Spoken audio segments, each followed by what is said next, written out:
half, what sort of line sort of sparked the team? Guys were trying to just tell me to take over the game, so I was just trying to look for my shots, drives, kicks, basically whatever we needed. You know, I felt like in the second half we did a better job defensively, talking, not leaving shooters, not fouling them and getting them to the free throw line, and rebounding, and everything else was just in the flow of the game. Troy, it seems like obviously one of your better games you played here in Indiana. What was working for you today, and talk a little bit about your growth as far as playing more under control and kind of making the simple play.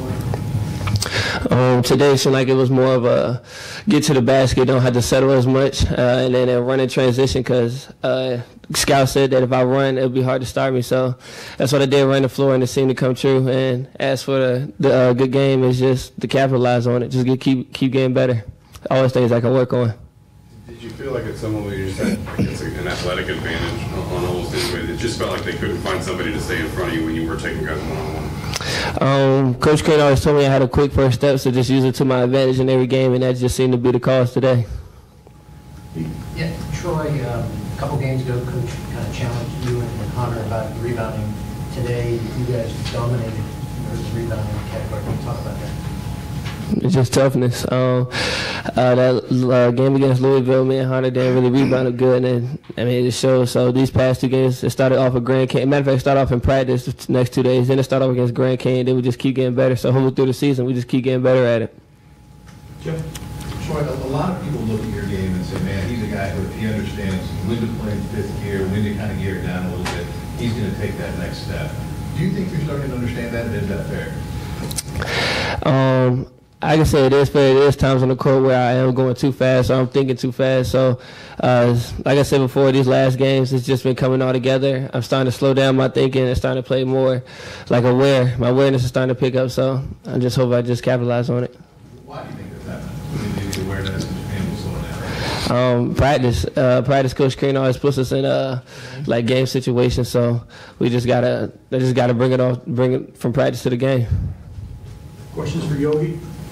How frustrating was that first half? You expect to call from Williams to play 9 minutes, 1 point. What was that like? And then transitioning to the second half. I mean, that'd be very frustrating for anybody that wants to get out there and compete and try and win for the team. I was very frustrated that first half, got those 2 fouls, but I was on the bench just trying to talk to my guys, tell them what they need to do, and just do whatever it takes, even if it's on the bench, just communicating to those guys. Alex? Defensively on Garland in the second half, just what was different? I know you had 18 in the first half, I think only 5 in the second half. What did you try to do differently in the second half? What I try to do is limit his touches. I feel like he got to the line a lot in the first half, and I don't know if he got to the line in the second half, but we cut down on the free throws in the second half. So I was just trying to stay on his hip, try and get around those screens, not try and bowl through the screens like I got that second foul in the first half. So I just wanted to do that, stay in front of the ball, stay down on the shot fake, and just make him try and shoot the ball over me. Jeff?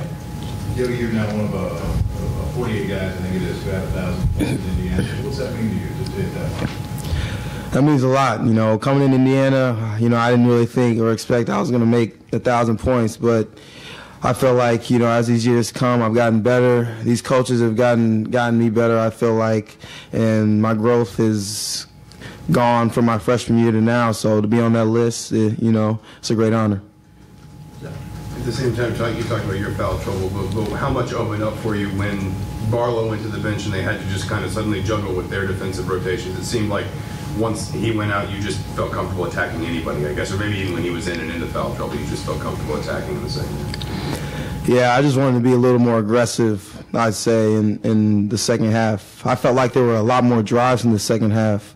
The first half, I felt like they were plugged in, really, but once we started knocking down a few shots, I felt like the game opened up for us. Last question, Jim? Just to follow up on that, being aggressive, how much of that was just a change in mentality, not just for you, but for the team down the stretch today? I'd say it was great for us. Our mentality wanted to be to attack them. Coach had a stat for us when Butler loses the free throw game, then they lose the game. So we wanted to try and go in there, get Hunter the ball, Troy driving me or anybody driving, to go in and get a foul, a layup, or a kick out. Okay, anything else? Go ahead. Today may have been your most complete front court performance between Troy and Hunter. How have you seen those two players develop over the course of the season?